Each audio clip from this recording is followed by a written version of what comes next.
for us because we seek you. And you promise that if we seek, that we'll find.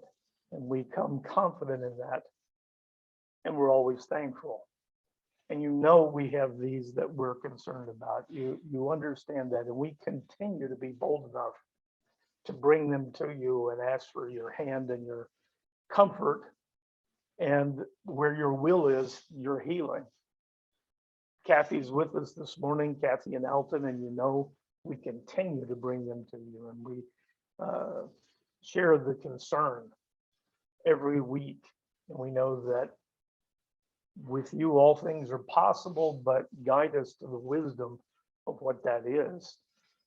Phil and Cherie, our friends, are also going through a similar thing, and it is so difficult.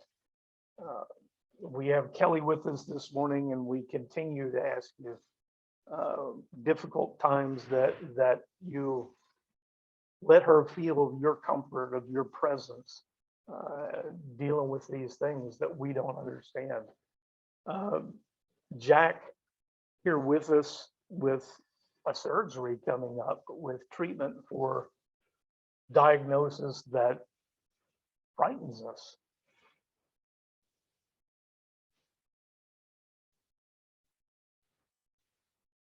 We know that you have a plan. We understand that it's good. And yet we don't always understand it. But in this case, we're again bold enough to ask for healing and for guidance of those doctors that will be taking care of him. With my back, if there's a reason for this, let me see the reason. It's the same with our daughter, Julie, and with our son who's living on the street, and you know that. And we go through these times, and yet you tell us, left in your words, that you make it rain on the just and the unjust, and we know that we all have our share. We all have these times. But we ask always that you walk with us in a way that these things bring us closer to you. As always, we ask as we study to give us the hearts that are open to your message. Amen. Okay, I did hit record. We are on week 28 of Matthew. We were listening to a sermon or a study yesterday, and that of a gentleman that we follow up in, or a minister that we follow up in Idaho, and he was doing Matthew, and he says we're getting towards the end of Matthew. We've been studying Matthew for 2.5 years, and I thought, oh well, we've just whipped through it. Yeah. Anyhow, he's someone who does verse by verse study, so we listen to some of his sermons. Where we left off, it's the night before Jesus gets crucified. Jesus and 11 of his disciples were in the Garden of Gethsemane, and Judas was leading a crowd that was sent by the chief priests and the elders to arrest Jesus. And the last verse that we read was, then all the disciples deserted him and fled. There is this week, Gene sent me an email with a bunch of points that he said use or not use. He reminded me of some things. And one is when Jesus greets Judas and calls him friend. He says, you know, friend, you've come. It's a funny thing that particular word is a thing that indicates a friend that isn't really a friend. And kind of, you know, we say, well, my friend, well, he's not really a friend. He's what? An acquaintance. That's how you differentiate them. This word is, and I really wanted to know, did they really have a word for a friend who's not a real friend? And they do. It's not just playing with the language. And so when he calls him friend, it's not really friend. And he's acknowledging you've come as a friend, but you've come here to betray me. And we learned from the other gospels some things that and I think we covered it last week, but we didn't talk about it much, where he says, did you guys come out here at night, like I'm a bandit or something, like I'm some desperado. He says, every day I'm in the temple with you in the daylight, and you've had a chance to arrest me anytime you wanted to. And here you are. Well, that's going to tie in to some of this lesson today about the laws and how they were followed. But he does, that's what he says. You know what? Why come to me at night? And then he says that when he says they're looking for him, he says, well, if it's me you're looking for, then let these others go. And we see that in some of the other gospels more clearly.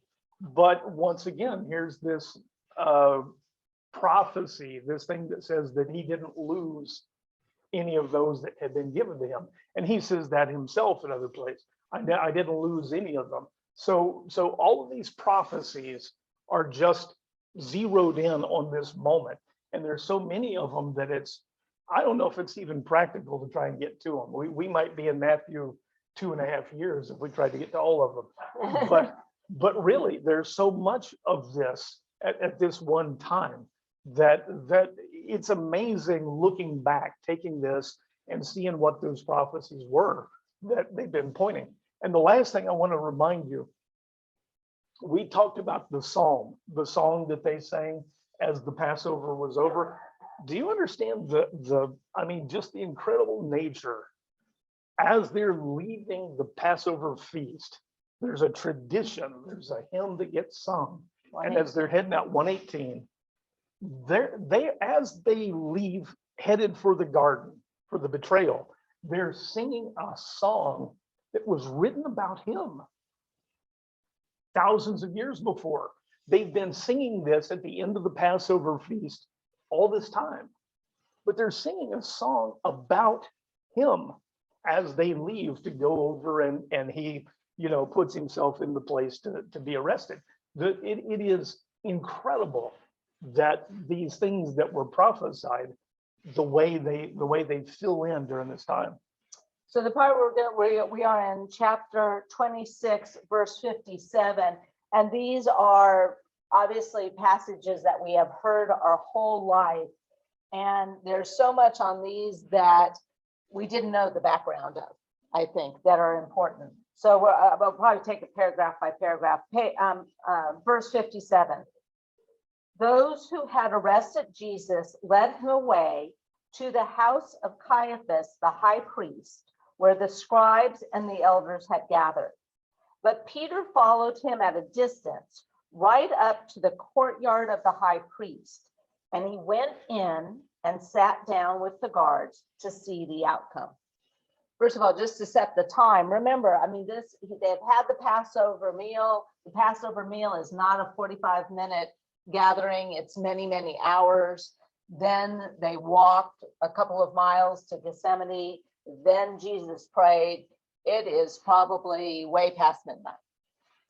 So now, if you'll indulge me some of this, because I told you that Jewish law gets broken more ways than we can count.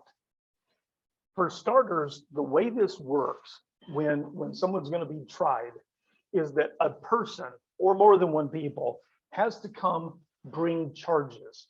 Somebody has to report a person and bring charges with the Sanhedrin. And there's a kind of a local little Sanhedrin in most villages of any size. And if not, there's one nearby. So someone comes and brings charges. And then the Sanhedrin convenes and they have this trial. A lot of our own legal system dates back to their legal system, just like a lot of our alphabet tracks back to the Hebrew alphabet, and we aren't aware of it. The first two letters in Hebrew are Aleph and Bet. That's their alphabet. Well, we take an awful lot from Hebrew, and we take a lot from Hebrew law. And so the idea of having to have an accuser. Do you remember when Joseph, when they find out that Mary's pregnant, and he says, I'll put her aside quietly. And in The Chosen, they do a great job of saying, if there's no accuser, there could be no trial. Because Mary could have been stoned to death for this. But he says, if there's no accuser, there's no trial. Well, here we have no accuser. There's nobody who has come forward and brought charges against Jesus, it is the Sanhedrin itself. And they're not allowed to do that. Period. End of story. There are a whole bunch more things that, I'll talk about some of, but they don't bring charges. They adjudicate. They're also not allowed. They don't do their business at night. They're supposed to make the arrest during the daytime, because the idea here is we do our business in the light of day. They don't have secret courts. They aren't allowed to. And so here we have them coming at night, and that's what he was saying. Do you come? Because, would they make an exception for somebody that you just flat couldn't catch, like a bandit, and let them take him at night? Yeah, they would. And so that's what he says. Do you come here at night like I'm some kind of a bandit? I've been with you during the day when you're supposed to arrest people all this time, and never once did you bring anything against me. Now you've come out here in secret at night. They're breaking the law. And he's telling them that, and they know he's telling them that, and they don't care. And we did hear, now I know where I got that from. It's in John. When they first got him, they took him to the house of Annas, who was the previous high priest. You're not supposed to be doing any of this trial stuff in anyone's home. They have a public place, the Hall of Stone, Yeah. where they do this. And that way it's in front of everyone. But instead they take him to a private residence where only certain people are welcome. You're not allowed to have the trial without someone bringing charges, but also the judges. If you have someone that's an enemy of the person, they're not allowed to sit in judgment. Well, they're all his enemy. You know that. They've been plotting to kill him. If you have someone with an interest in the case, he's not allowed to be a judge. But here Jesus has turned over the tables that are run by the high priest and his sons, the money changers. So the high priest should not be involved in this, and it should be known to everybody, hey, this guy's got a conflict of interest. He's supposed to, in today's terms, recuse himself. So you begin to see that they are breaking every law. And I think that's Verse 59, now the chief priests and the whole Sanhedrin were seeking false testimony against Jesus in order to put him to death, but they did not find any, though many false witnesses came forward. That's good.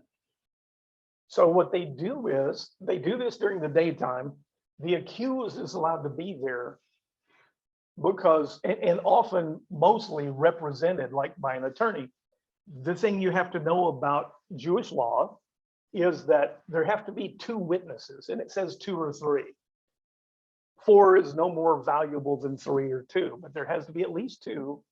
And what the Sanhedrin does is listen for discrepancies in their story. Before they can even testify, though, there are a whole bunch of rules over who can testify. It has to be an Israelite. They have to have a good reputation.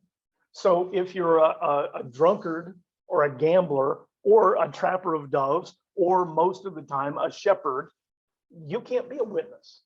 You're not allowed. So they have real strong qualifications on who can be a witness. And then they bring these witnesses in and they ask them to tell their story. And then they look at the other story. And if they don't add up, case over. So if someone says that so-and-so made a contract with this other person at the city gates on January 1, and somebody else says, well, it was in another room and it was on January the 12th, the witnesses don't add up, case over. So the witnesses have to come forward. The Sanhedrin is not allowed under any circumstances to go solicit witnesses. They don't go out and say, hey, would you come testify in this matter for us? And yet what we're told is that they were soliciting witnesses, and they want false testimony, is the way Matthew phrases it. The witnesses are not bound by an oath. You know how we take an oath before we sit down. Witnesses are bound by the 9th commandment, and that's considered to have more weight than an oath. You shall not bear false witness. There's a reason why that commandment is so important, because of the amount of damage that can be done by a false witness, and they feel like the damage is done to everyone when that happens. So they're soliciting witnesses. They don't care if they're good people, bad people. They want somebody to give them something that they can use to kill him. And they can't get two who agree on anything until finally two of them, well, I haven't read that yet. You haven't read that yet. Finally, two came forward and declared, "This man said, I am able to destroy the temple of God and rebuild it in 3 days." So the high priest stood up and asked him, "Have you no answer? What are these men testifying against you?" But Jesus remained silent. So finally, two people come and say that he claimed he could tear down the temple. And you know how attached they are to the temple? We see it over and over again. And he says, I can tear that down and rebuild it in 3 days, is what they testified to. Well, it's not what he said to begin with.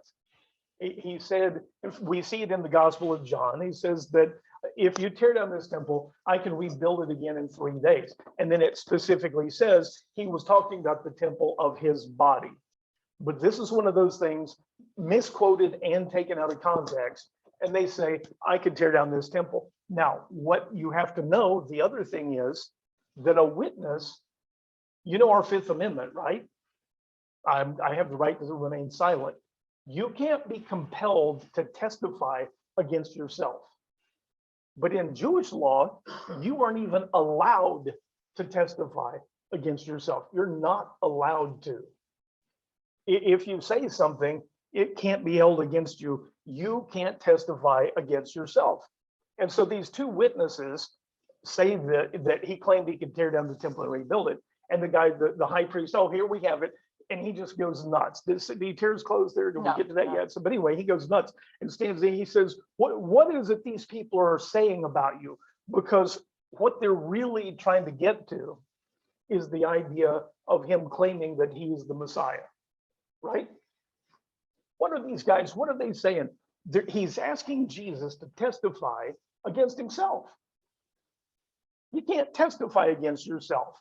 He's breaking the Mosaic law, and he knows it.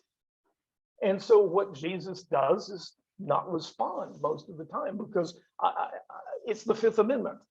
And he does a few times say things that let them know, you shouldn't even be asking this. You know better than this. So the response there, he says, what are these men, what are they really saying? When you said that, which he didn't say, what are they really getting at? And he's wanting him to say, are you the Messiah? Are you claiming to be the Messiah? And Jesus stays silent. Not only his right, it's really his requirement under Jewish law. Then the high priest said to him, I charge you under oath by the living God. Tell us if you are the Christ, the Son of God. You have said it yourself, Jesus answered. But I say to all of you, from now on, you will see the Son of Man sitting at the right hand of the power and coming on the clouds of heaven. So what are they saying about you? Now I charge you by oath to the living God. So he is speaking with the authority he claims, with the authority of God himself. And I charge you under oath. These people aren't put under oath at their trials. They're bound by the ninth commandment. He's just making stuff up. And I charge you, because I'm God's representative, and I charge you by the living God himself. Tell us, are you the Son of Christ, the Son of God, Messiah, Son of God? And Jesus responds, you have said it yourself. Now that confuses us. It confuses people who read this, or, you know, at Easter, they hear these verses. You said it yourself. What he's saying is, nobody else is saying that. You don't have any witnesses. You don't have someone who has charged me with claiming that I'm the Son of God, do you?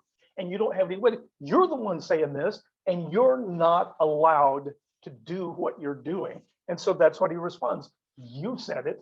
And the inference is, who else? Who else here is charging me with this? So it's not the sort of non sequitur response that we have grown up with, that we always go, what is he talking about? You said, and a lot of people say that what the priest said was, or what Jesus said to the priest is, You just said I'm the Son of God with your question. That's not what's going on. He's silent, and then he says, you say so. And if you read it in the Greek, that's really the way it's worded. You say so, knowing nobody else has said it. And knowing that he's not supposed to say it in the first place. Absolutely. And the first part, when the two witnesses testify that he has said, I can destroy the temple in 3 days and rebuild it. First of all, that is not a capital offense. It is also not a capital offense. Even if it were true, it's not a capital offense. At this point, the high priest tore his clothes and declared, he has blasphemed. Why do we need any more witnesses? Look now, you have heard the blasphemy. What do you think? He deserves to die, they answered. Then they spit in his face and struck him. Others slapped him and said, prophesies to us, Christ, who hit you? So, well, the first thing that happens is the high priest tears his clothes. I didn't even know this. Mary came up with it last night. Leviticus 21:10. The high priest is prohibited from tearing his clothes that way. He's not supposed to show that kind of emotion in these situations. And he does what he's prohibited from doing. And he says, now you've all heard the blasphemy. What normally would happen, I didn't mention that they're not allowed to have this trial at night, correct? Yes. They aren't even allowed to convene at night. The idea is you do your business in the light of day. They should have started in the morning. And they've already moved through to the point, he tears his clothes and he says, now you've all heard the blasphemy. If this thing was done according to Jewish law, it would have been in the daytime so that some rebuttal witnesses could have been called. If Jesus wanted to defend himself under Jewish law, he would have quoted this and said, call in the people who are there. Ask them what I really said. And he would have had rebuttal witnesses, right? He just doesn't even do it. He was led like a lamb to the slaughter and made no sound. I mean, that's what he's doing. And the priest says, you've heard the blasphemy. What do you think? And they said he deserves to die. None of this is allowed. Gene, if somebody did that, or Terry, if somebody did some of these things in one of our courts, the judge would tell them, sit down and shut up. And if you pull that again, you know, you're gonna spend a day or two for contempt. It's literally that bad, but it's the judge himself, the presiding judge, who's doing it. And they, you know, they say he deserves to die. I'll skip ahead a little bit. You're not allowed to execute someone on the same day. So you can't have a trial and then execute them that day. It has to wait till the next day because there's a chance that witnesses come forward. We have a saying in our court system, you know, it gets changed a little bit, but it's better for 100 guilty men to go free than for one innocent man to be convicted. And that's sort of the way it's designed. Well, that's exactly how this is designed. The two witnesses doing it in the day, giving it an extra day for more witnesses to come forward. They're breaking every rule. And as we know, they're going to execute him later that day. So they've done this all at night in secret. And an important thing to know is what a day is in the Jewish world. You know, we think of a day as starting in the morning. Their day starts from sunset to the following sunset. So their day, so Thursday night at sunset to Friday night at sunset is one day. So, you know, and we all get messed up to, you know, when he was crucified and risen in 3 days, the day thing gets confusing. People want to do the timing. Right, but it's because the Jewish day is from sunset to sunset. And the last bit that Mary read, they spit in his face and struck him. Others slapped him and said, prophesy to us, Christ, who hit you? They are expressly prohibited from striking defendants. It's in the law.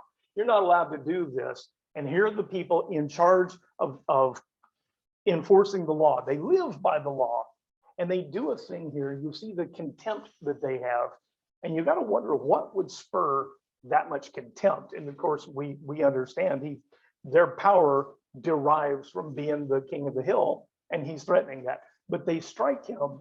They're not allowed to do that. They are prohibited, and they know it. One of the things that always bothered me when you listen to the Passion story and you're sitting in church, and the Sunday before all this, you hear about Palm Sunday, and you hear all these people putting down palms and saying that he's a Messiah, and you think, what happened? In 1 week, they all disappeared? Well, they're all asleep. Those people are all asleep. This is the middle of the night. It's not the same people. I always thought to myself, wow, they weren't very good followers, but it wasn't the same followers. One of the same people. reasons they have this at a private residence is they can keep out the riffraff. So if there are any people around that are supporters, they just don't let them in. So you know, normally they have it in the Hall of Stone, and anybody, you know, everyone knows what's going on. They go to great lengths about this to be sure that no one sees it. But the other thing that we'll go ahead and mention now, because it's going to come up, in Jerusalem, there's downtown and uptown.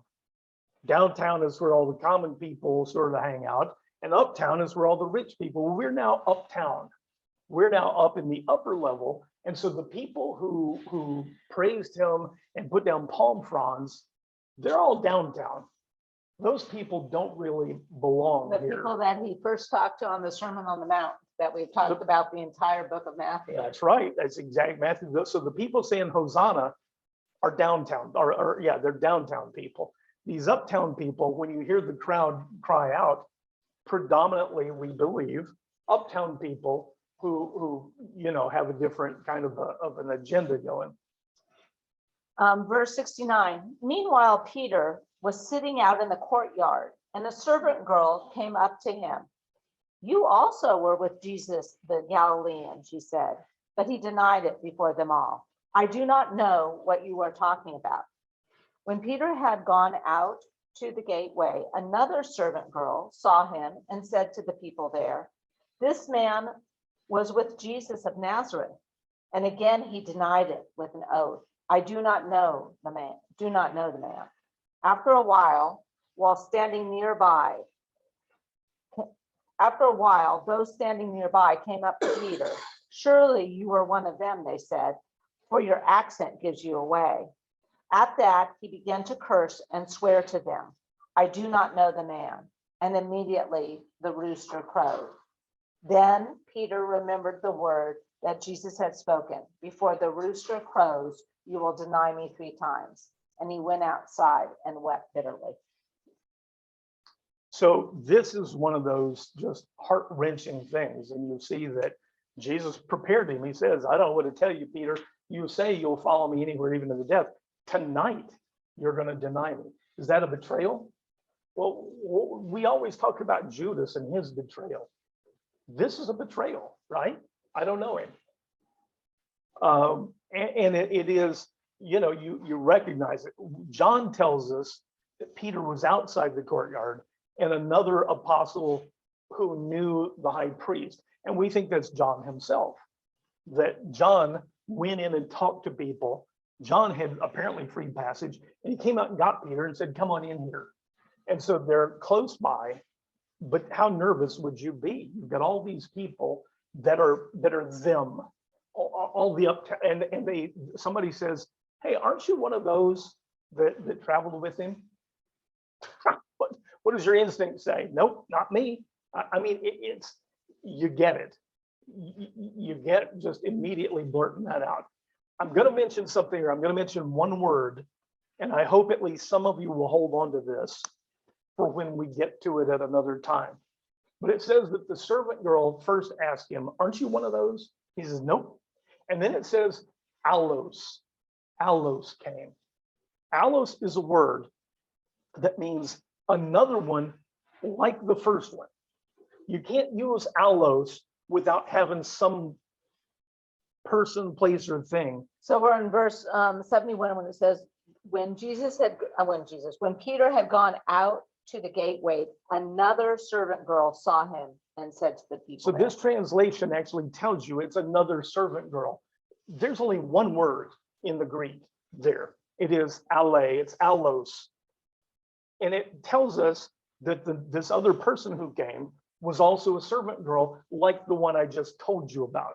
Now, is that really important for you to know here? Not really, but it becomes desperately important when we're looking at the Gospel of John, where he tells the people to love one another. And it uses a form of the word allos. It's alelos, and it means this is the body. This is where Jesus establishes the body. And he's not saying not to love everyone else in the world. We get taught that, but he tells them a new commandment I give you, the 11th, that you love one another. And it is this, what's known as a reciprocal, and I'm sorry if I'm getting pedantic here, but it's important. It's a reciprocal version of allos. So it's you love each other, these others who are like you. And they're like you in that they are also believers. They are part of the body. And so this word, I hate to say it, I had an argument with a minister because he said that allos means the more different they are, the better.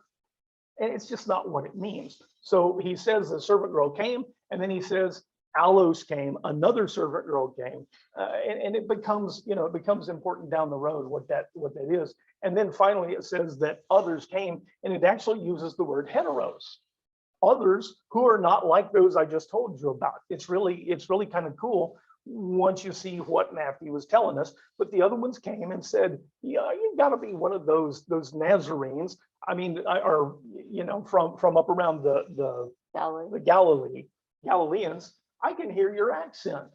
I know you're one of them. And he swears an oath. The language is such you can't say for sure, but he swears an oath and says, I'm telling you, I don't know the man. It was probably what we would consider curse word. And he says, no, I don't know him. And immediately he hears the cock crow. And it is one of those moments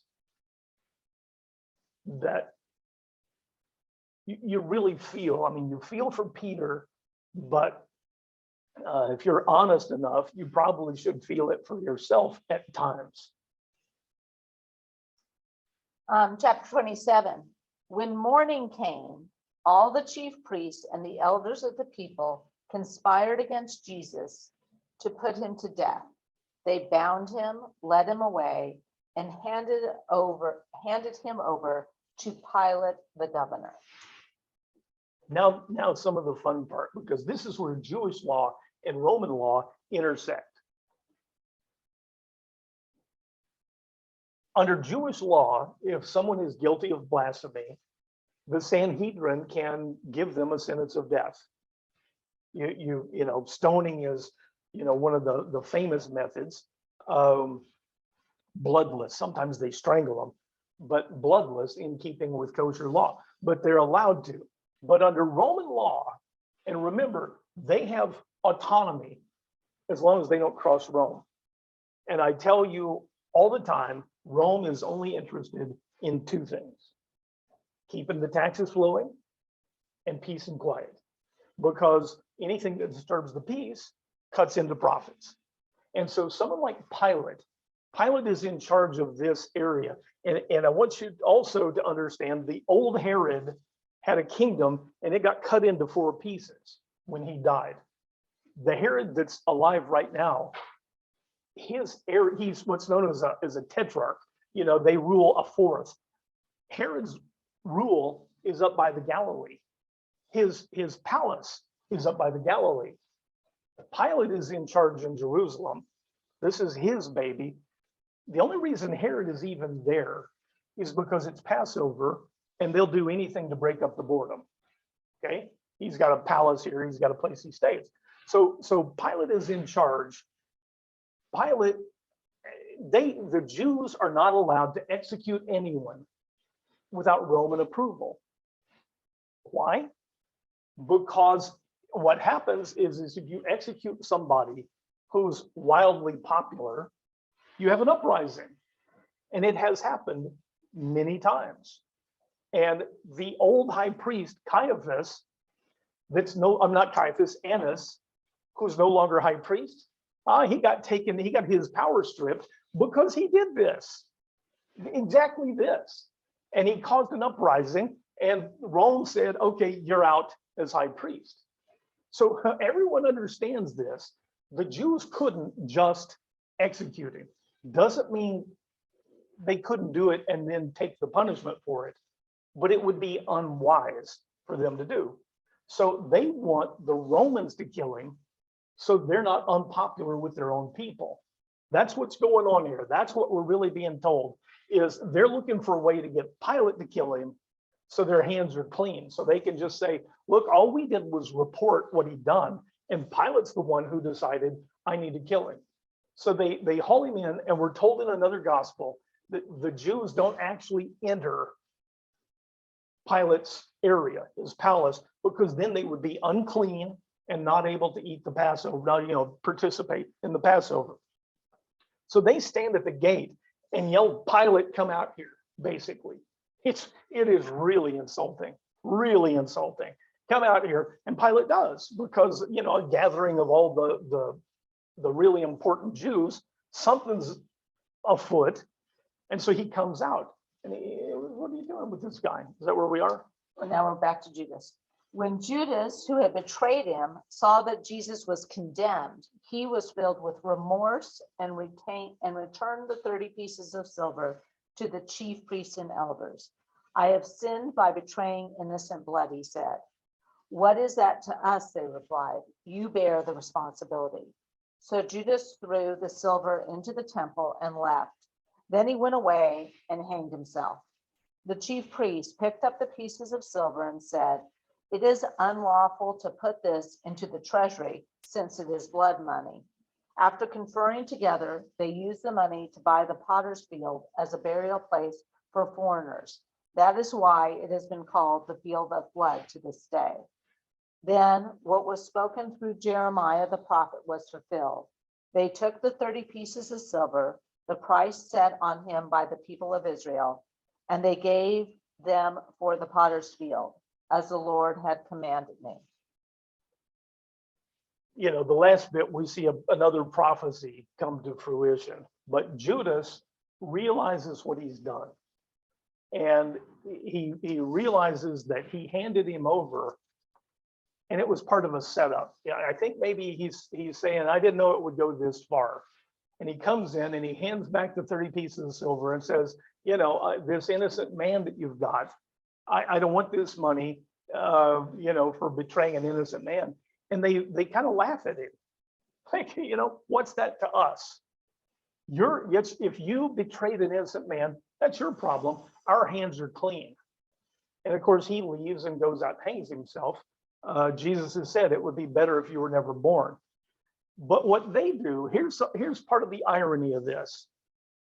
The 30 pieces of silver, they didn't mind giving it to Judas as blood money. It's okay for us to pay out blood money. But when it comes back in, it would be sort of uncouth of us to take this and just put it back in the treasury. That money's tainted. Well, you tainted it. You gave the blood money. But that's okay, because that's his problem. And so they take it and they do an act of charity. They do a mitzvah, they buy the potter's field, and we'll use this place to bury foreigners who don't have any other place to be buried. It is an amazing picture in the worst kind of politics. Or justification. Yeah. Yes. No. This is the Jews. The Jewish leaders have paid Judas this 30 pieces of silver. He came to them and said, hey, what do you give me if I betray him to you? And now he's come back and said, man, I was wrong to do that. And he tosses the 30 pieces of silver back at them. And they just laugh. Part of the plan. What do you mean by part of the plan? Did I say that? Yeah, like, for him to return the money. Oh, I part don't. of the Sanhedrin's plan to do this. So I think. Yeah. I see what you mean. Part of the plan for them to get one of them to betray him, to bury. In essence, I really think what they tell themselves, if one of his own people is handing him over, that's just as good as somebody bringing charges. And that's my understanding. No basis for it, but it kind of makes sense. So we've gotten someone who will bring the charges by betraying him. And then, when he says, I betrayed an innocent man, They wanted him to betray an innocent man. That's the plan I'm talking about. Mary, what was the Leviticus 20:10 or 10:20? It was 21:10. The priest who is the highest among his brothers, who has had the anointing oil poured on his head and has been ordained to wear the priestly garments, must not let his hair hang loose or tear his garments. So There's always there's a lot of people that want to talk about whether Judas was sorry if he got forgiven, and I know Scott always says above my pay grade.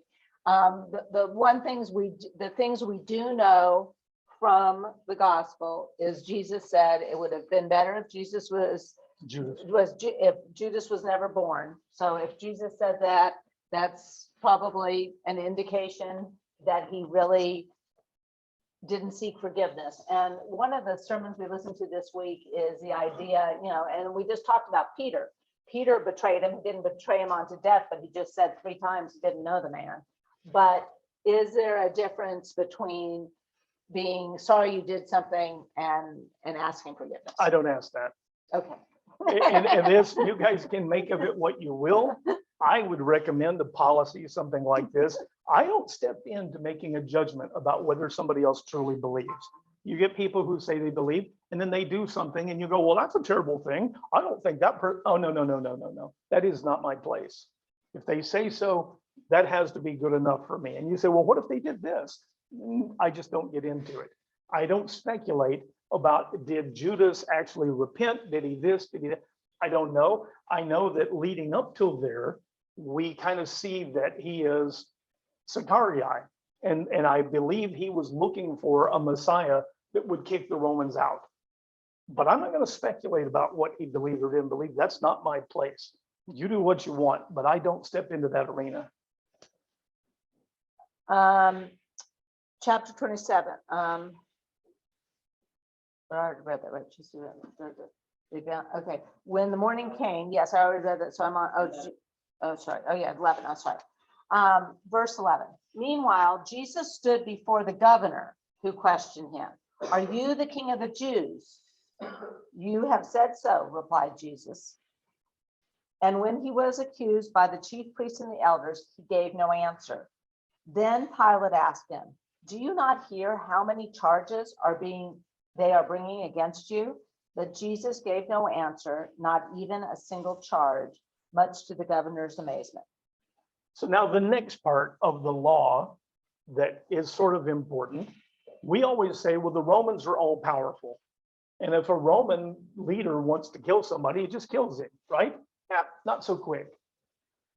Rome values 2 things, keeping the taxes flowing and keeping the peace. And Pilate actually later on, after this happens, has someone executed. I think it was a pair of Samaritan leaders, and it caused an uprising, and he gets recalled to Rome. Never to be heard of again. Yeah, pretty much. And there's a lot of legend and everything. We don't know what happened to him for sure. The point is this: a Roman governor can't just execute someone at will. He can, but he can get in a lot of trouble for it. And not long before this happens, there was a Roman governor, a procurator, kind of like Pilate, who had someone arrested and killed, and it caused a big uprising, and Rome came in and had him executed. And then they sent messages to all of the other leaders that said, this is what will happen to you if you cause this sort of problem again. They actually had sent word out officially, you want to be real cautious about who you execute and how you do it.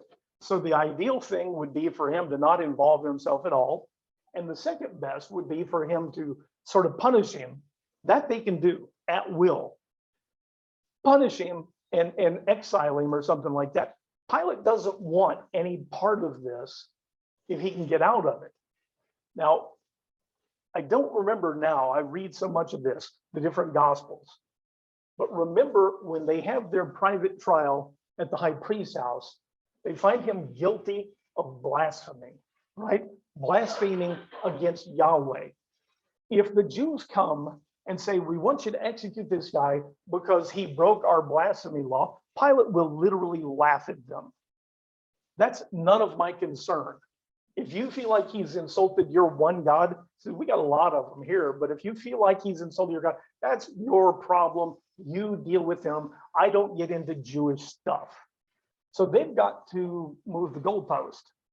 They have come up with, they're now going to charge him with treason to Caesar.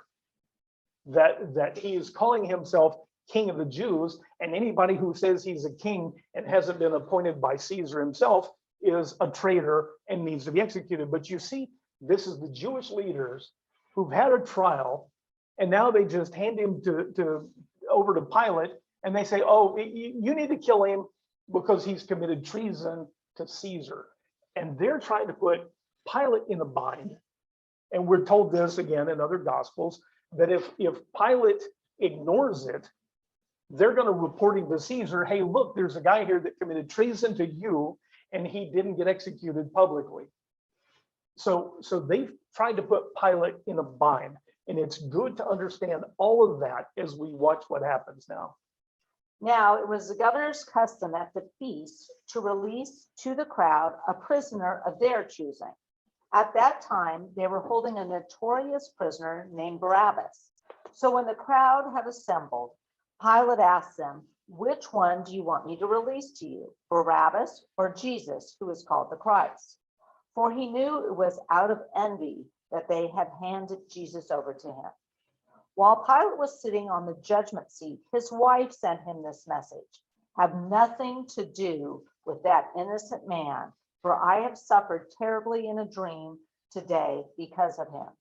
But the chief priests and elders persuaded the crowd to ask for Barabbas and to have Jesus put to death. Which of the two do you want me to release to you? Asked the governor. Barabbas, they replied. What then should I do with Jesus, who is called Christ? Pilate asked. They all answered, crucify him. Why? Asked Pilate. What evil has he done? But they shouted all the louder, crucify him. So, yes. Got a question. You mentioned the crowd that assembled. Was this from the upper Jerusalem or the downtown Jerusalem? By this time, Anybody who wanted to could have followed, but the most likely thing is that the people who knew about this were from that uptown bunch. There's always some, but I would think, this is just me, but they had the trial at night, so the people from downtown probably don't know about this. Some of them may have noticed the commotion, may have and followed him up. But I think that it's fair to say that there would be a big representation from the uptown, high class people. That's the most likely. And so, there we go. Pilate gets a message from his wife.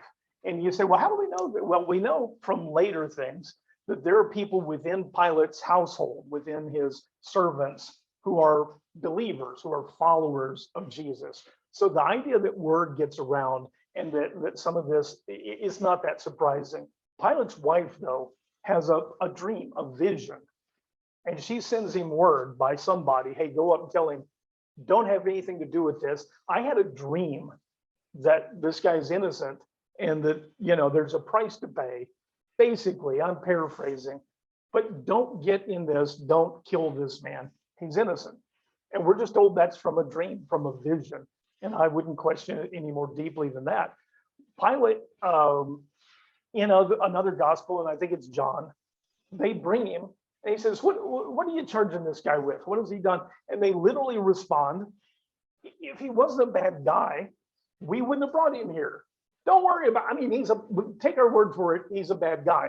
And you see from this, Pilate is trying to, and his wife has affirmed, he doesn't want to kill someone with this kind of following, because if the people rise up, Pilate himself can get in trouble and will get in trouble if the uprising is big enough.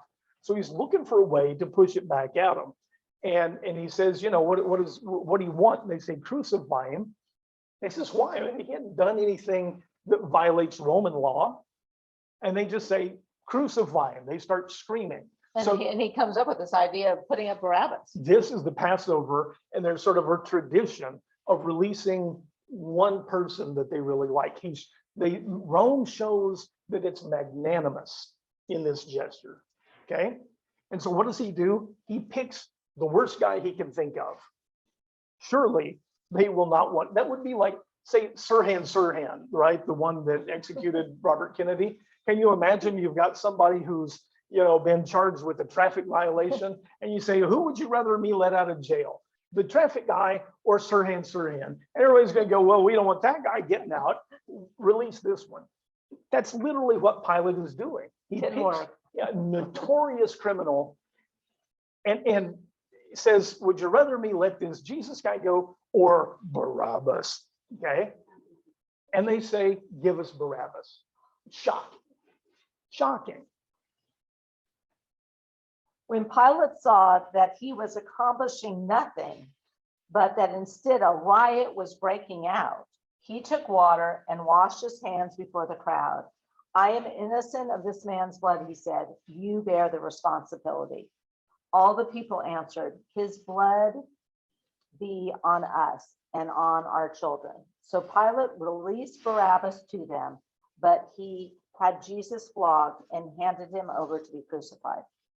So now, you know, some of this, you kind of have to understand what's going on. He sees he's accomplishing nothing. And you notice that one little piece of line in there that just blows past us all the time. And he sees that a riot is developing. It's his worst nightmare. And we're told that, you know, he sees he's not, he thinks he's found a clever way of not having to kill him. And when he sees he's not getting anywhere, and he sees now that we're on the verge of a riot, he goes and brings out a water bowl and washes his hands in front of the people. I have washed my hands of this man's blood. You do, his blood is upon you. And you hear that response. And if it seems odd to you that his blood be upon us and on our children, they're saying, we're fine with that. He says, his blood is on you. And they say, yep, we can handle that. We don't have any problem with his blood, responsibility for his blood being on us. It's pretty clear. Yes, sir. Okay, so you said that the Sanhedrin had obviously accused and found Jesus guilty of blasphemy. But they knew that they're not going to go take that to the Romans because they're going to laugh in their face. So they come up with this charge of, well, he calls himself the King of the Jews, and you all have not appointed him king, so he's committed treason. Yes. And all this that we're saying now is that none of that ever gets brought up. That this upper class of Jews are there gathered with the priests who have, in a way, prodded them to agree with them, and they make the final decision that says crucify him. And That's the true. Romans never ever make a claim against to whatever the Sanhedrin had brought that he had named himself King of the Jews without Roman approval. We are told in other gospels several things. He's going to let Jesus go, or at least not kill him. And they come out and say, he has called himself King of the Jews. So they actually say that anyone who is a friend of this man is an enemy of Caesar. And so we're given, you know, a little more explanation other places. But Pilate, absolutely, and Pilate is Rome. In this setting, Pilate is Rome. He can get corrected later on, but Pilate is Rome. And Pilate says, I ain't killing him. And there is no one else from Rome with authority to do that. Pilate is the authority. So yes, I'm saying that the Romans did not have him killed. They might have lent some soldiers, you know, to stand guard, but Rome does not move to have him killed. And then the other gospels, doesn't Pilate send them over to Herod, because Herod's down there from the Galilee, and they go back and forth because nobody wants to take responsibility. But bottom line, it's Pilate's jurisdiction, so Pilate finally hands him over. Pilate and Herod have a bad relationship, not just uneasy. And again, we're told in other gospels that Pilate thinks a clever way to do this is to send him over to Herod. He and Herod have fought over who has jurisdiction in some of these things.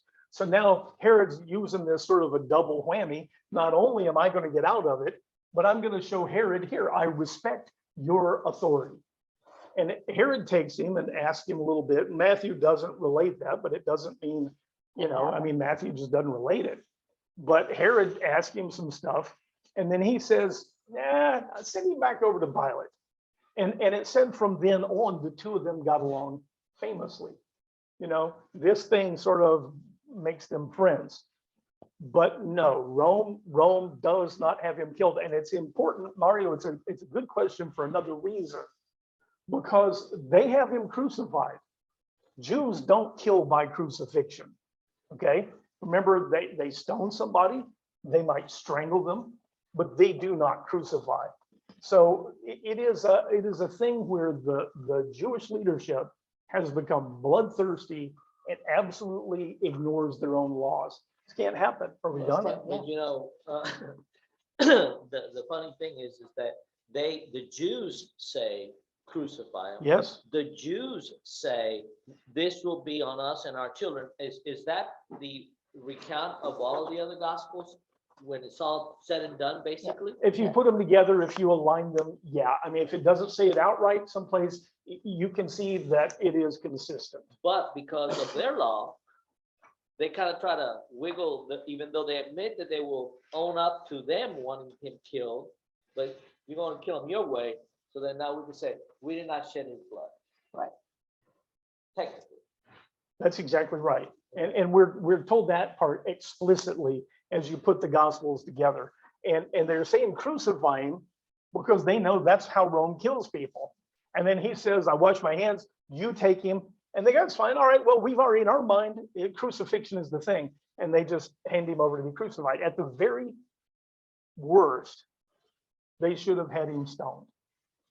But they don't. They choose, because crucifixion is this horrific public, crucifixion is designed as an example to anyone else who might do what this person did.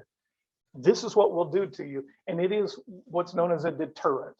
It is not just capital punishment, it's the kind of capital punishment that people think twice before they cross Rome. And they say, yeah, do that to him. And that way, all these other people who follow him will do just what his apostles have done, and they'll split. And we will be once and for all done with this Jesus problem. But I'm not arguing with you because I hear what you're saying. But it wasn't stoning, they open a hole in the ground, put you in the ground, and the only thing they leave is your head, and then you get thrown rocks at. That doesn't sound too appealing to me either. But I'm agreeing with you that crucifixion is more worse. All right, so Mario, I'm going to take 2 or 3 minutes. It's not dig a hole. Usually they take them to a high place. There'll be a place where there's a little bluff.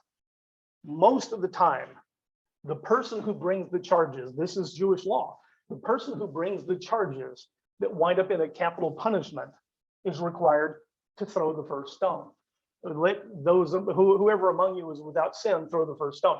So you have to be really committed to killing a person to be the one who does the first stone. And they do set them, there's a high place, and the first stone is usually a great big one that's designed to incapacitate them, and then they can kill them. Now, whether they're nothing left but a head, I mean, not really.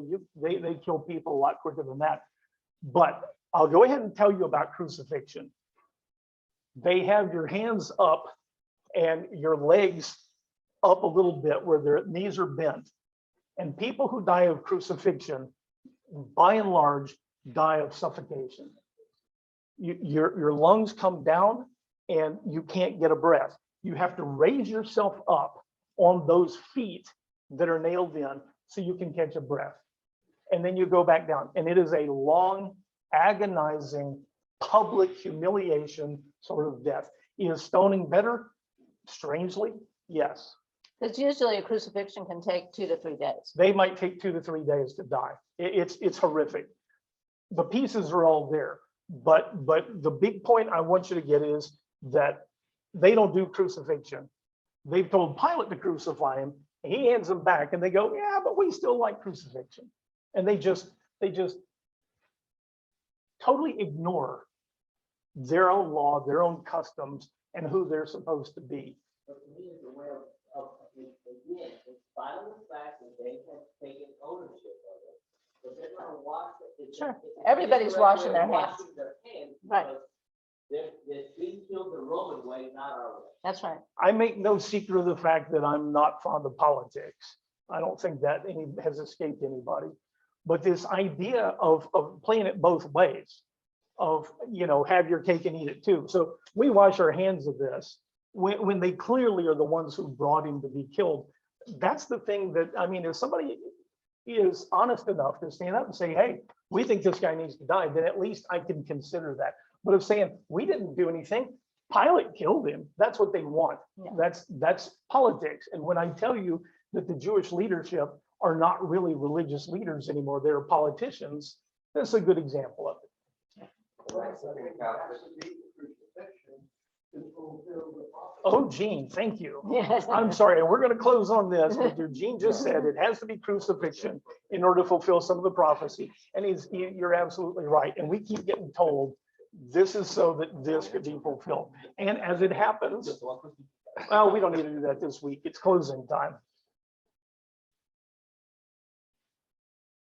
God, help us not to get so focused on small details that we neglect the picture that we're given, and that we recognize in ourselves some of these same bad tendencies, some of these same bad habits that we seek to justify in ourselves, things that can't be justified. We say we're doing the right thing when we're not really doing the right thing.